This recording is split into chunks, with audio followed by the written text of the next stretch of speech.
खुलुमबाय बे समाव दङ बडलेण्ड इंखं टेलिभिजननि स्टुडिअ आं खोमथागोरा गयारि। खुलुमबाय बे समाव बडलेण्ड इंखं टेलिभिजननि स्टुडिअ आं मिथिखा नार्जारि। दिनैनि गाहाय रादाबफोराव दङ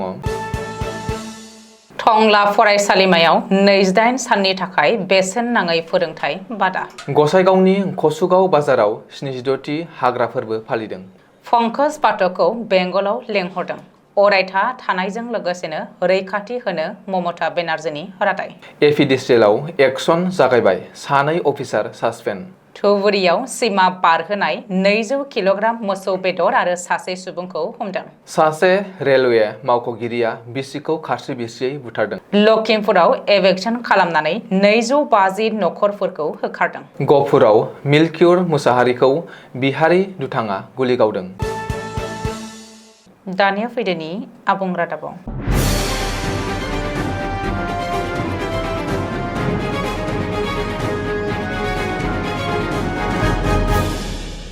उदालगुरि जिल्लानि टंला दखरा एबसुनि बानजायनायाव दखरानि सिङाव थानाय थाखो 9 आरो थाखो 10 आव फरायनाय फरायसा फरायसुलिफोरखौ सोलोंथाइ बिथिङाव जौगाहोनो थाखाय गोलोम बोथोरनि बन्द खाबुआव सानखान्थि बिगियान आरो इंराजि गासै मोनथाम आयदाखौ लानानै 28 साननि थाखाय बोसोरफ्रोमबो खुंबोनाय बायदिनो देग्लायबो टंला फरायसालिमायाव दखरा एबसुनि बोसोनगिरि बिनन्द बर'नि बेसेनगोसा बिबुंथिनि गेजेरजों फोरोंथाय बादाखौ दिनै बेखेवनाय जायो।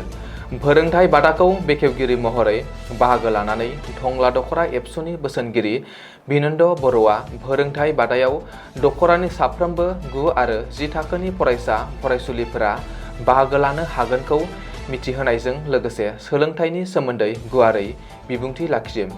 बेनि अनगायैबो गुदि आरो गेजेर फरायसालियाव फरायनाय फरायसाफोरनि थाखाय दखरानि सिङाव थानाय इउनिट एबसुनि बिबानगिरि आरो मावथिफोरनि हेफाजाबजों गावबा गावनि गामियावनो गोलोम बोथोरनि बन्द समाव 28 साननि फोरोंथाय होनो राहा खालामनायखौ मिथिहोयो। बेखेवनाय हाबाफारियाव दखरा एबसुनि आफादगिरि राजिब बर', नेहाथारि देरसुं बर'सा, सोलोंथाइ नेहाथारि सुजान गयारि, लोगो आफादगिरि अनारु बर' आरो दखरानिनो गोबां मावथि सोद्रोमाफोरा बाहागो लादोंमोन। आबहावायारि दिदोमथिनि फारसे सोमखोर हाबाफारि लानानै कक्राझार जिल्लानि गसाइगाव महकुमा कसुगाव बाजाराव 76थि हाग्रा फोरबो खुंनाय जादों। भारतआव सप्तासे गोलाव बोसोरारि फालिथाय बिफांफोरनि गोनांथिखौ नोजोर होनानै बोसोरफ्रोमबो जुलाइनि गिबि सप्तायाव फालिजानाय बे हाग्रामा फोरबोआव आबहावा संरैखाथि आरो जोंनि हाग्राफोरखौ रैखाथि होनाय आरो जोथोन लानायनि गोनांथिनि बागै सांग्रांथि लाबोनो थाखाय मोनसे गोहोगोरा प्लेटफर्म महरै खामानि मावो। देग्लाय बोसोराव 76थि हाग्रा फोरबो फालिनायाव कसुगाव सानफान रेन्जनि रेन्जार श्री बिस्वजित बसुमतारी आरो हाग्रा बिफाननि मावफारियाफोरनि दैदेननायाव कसुगाव बाजाराव मोनसे मख'जाथाव बिफां गायनाय आरो बिफां फुलि राननाय हाबाफारिबो खुंफुंनाय जायो। बे हाबाफारिनि थांखिया रायजो राजाफोरखौ आबहावाखौ रैखाथि होनो आरो ग्लबेल वार्मिंनि बांबोनाय खैफोदजों जुजिनो थाखाय गोख्रों राहा लानो थुलुंगा होनाय जायो। मख'नो गोनांदि जोंनि इयुन जौगाथायनि थाखाय बिफां फुलिबो राननाय हाबाफारि लादोंमोन हाग्रा बिफाना। ओनसोलारि सुबुं समाजनो गासै 500 बिफां लाइफांनि फुलि जगायदोंमोन। बे फोरबोआव 1 जुलाइ 2025 निफ्राय जागायनाया बे सोमखोर हाबाफारिया 7 जुलाइ 2025 सिम सोलिगोन। पंकज पाठकआ आसाम नागारनानै सोनाब बेंगलाव थाहैनो हासिगौ। पंकज पाठकआ ससियेल मिडिया पस्टनि गेजेरजों बेनि इसारा होदों। ससियेल मिडिया पस्टनि गेजेरजों पंकज पाठकआ मख'दों दि सोनाब बेंगलनि गिबि मन्थ्रि ममता बेनार्जीआ रैखाथिजों लोगोसे अरायथा थाग्रा खुलि होनो खोथा हरदों। मख'नो गोनांदि मंगलबारखालि गवालपारायाव हानजायारि गाग्लोबजानाय आरो हान्थु खरायनानै निमाहा बिहोजानायनि उनाव आचार्य पंकज पाठकआ गोसोआरि बायग्लिदों। बुधबारखालि हराव फेसबुकआव लाइभ फैनानै जाथायनि बागै गुवारै फोरमायना इमोसनेल जायो पंकज पाठकआ। बेनि उनावनो सोनाब बेंगलनि गिबि मन्थ्रि ममता बेनार्जीआ रैखाथि आरो गोजोरै थानायनि खाबु खालामना होनो बाथ्रा होनानै बेंगलाव लिंहरदों होननानै पंकज पाठकआ फेसबुकआव पस्ट होदों। मख'नो गोनांदि गवालपारायाव हानजायारि गाग्लोबजानायनि उनाव पंकज पाठकनि रैखाथिखौ लानानै माखासे सोंथिफोर सिखांदों। आसाम पावार डिस्ट्रिबिउशन कर्परेशन लिमिटेड सुंदयै APDCL आव जागायबाय एक्शन। खनसेयैनो गोजौ थाखोनि सानै अफिसारखौ साख्रिनिफ्राय सासपेन्ड खालामनाय जादों। मख'नो गोनांदि APDCL नि गोजौ थाखोनि साब्रै अफिसारा जाख्ल'नाय आरो आयेन बेरेखा हाबाफोरजों लोब्बा दङ होननानै सिगांनाय अजदखौ गनायनानै लाबाय APDCL अथ'रिटिया। बेनि उनावनो APDCL आ साब्रै गोजौ थाखोनि अफिसारफोरनि गेजेराव सानै अफिसारखौ साख्रिनिफ्राय होखारनाय जायो। रिपर्ट बायदिब्ला APDCL नि साब्रै अफिसारा थिकादार आरो फालांगि फसंथानफोरजों लोगो लानानै लाख लाख रां जाख्ल'नायनि अजद सिखांदोंमोन। बेफोरनि गेजेराव मोनसे गेदेर अजदआ जादों APDCL नि मासिगिरि आरो आसाम सोरखारनि बारग' चिफ सेक्रेटारि जिष्णु बरुवाखौ बिदाय होनाय हाबाफारि खुंनानै थिकादारनि जोहै 27 लाख रां खरसा खालामनायनि नकल बिल दिन्थिनानै रां जाख्ल'दोंमोन बै साब्रै अफिसारा। आसाम पुलिसा बृहस्पतिबार फुंनि समाव धुबुरी जिल्लायाव खमैबो 200 किल'ग्राम मोसौ बेदर आरो सासे सुबुंखौ खादों। मिन्थिनो हानाय बायदिब्ला सर्च संदाननायनि गेजेरजों गलकगंज पुलिस थानानि अफिसार्स इनचार्ज देबजित कलिता दैदेननायनि गेजेरजों बे अपारेसनखौ खालामदोंमोन। बेनि फिथाइ महरै पुलिसा 19 नं राजा लामानि बिराटनगर सारियालिनि गौरीपुर फारसे सालायलांनाय नम्बर प्लेट गैयै गंसे बाइकखौ हमथादोंमोन। गारिखौ हमथानाय समाव हरखाबै गारिखौ लाना खारनो नाजानाय समावनो हास्लाबैनि जाहोनाव सौग्रावहैदोंमोन होननानै रिपर्टआव बुंदों। बबेखानि बाइक सालायग्राया जाथायसालिनिफ्राय खारग'नो हादोंमोनब्लाबो गाखोफाग्रा सासे सुबुंखौ पुलिसा हमो। हमजानाय सुबुंखौ सोनाब बेंगलनि बक्सिरहाट पुलिस थानानि सिङाव थानाय मनसाइनि थागिरि आजिजुर रहमान होननानै सिनायथिदों। गारिजों लोगोसे जब्द खालामनाय मोसौ बेदरखौ सोनाब बेंगलनिफ्राय लाबोदोंमोन होननानै पुलिसा सन्देह खालामनाय जादों।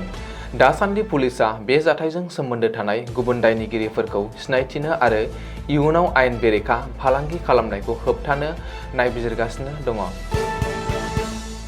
रङिया टाउनाव बृहस्पतिबार फुंनि समाव मोनसे गिख्रंथाव जाथाय जानाय जाथाया सोराङाव फैदों।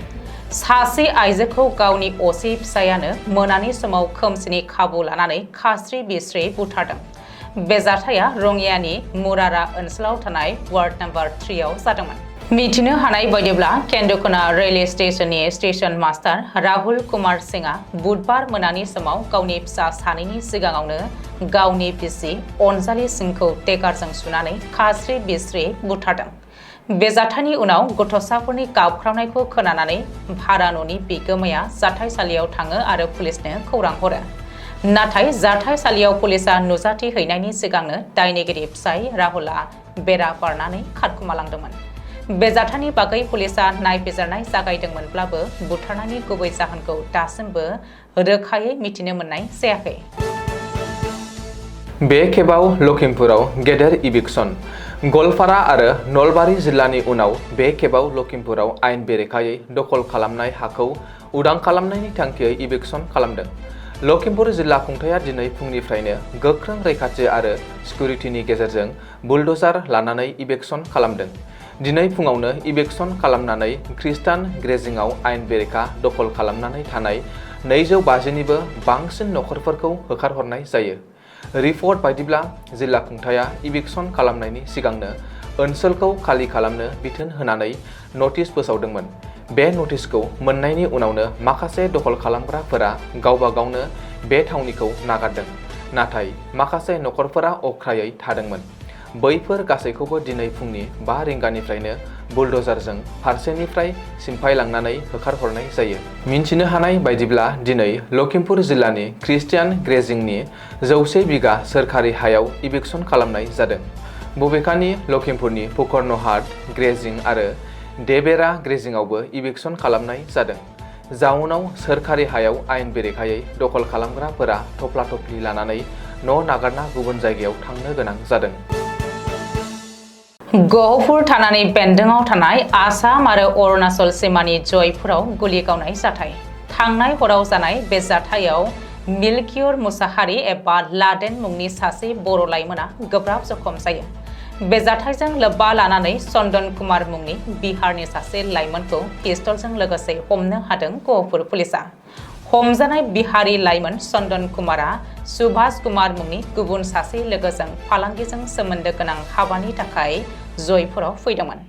बानलु सिब्र बायनो थाखाय गहपुरनि जयपुराव फैदोंमोन बिहारनि सानै लाइमोना।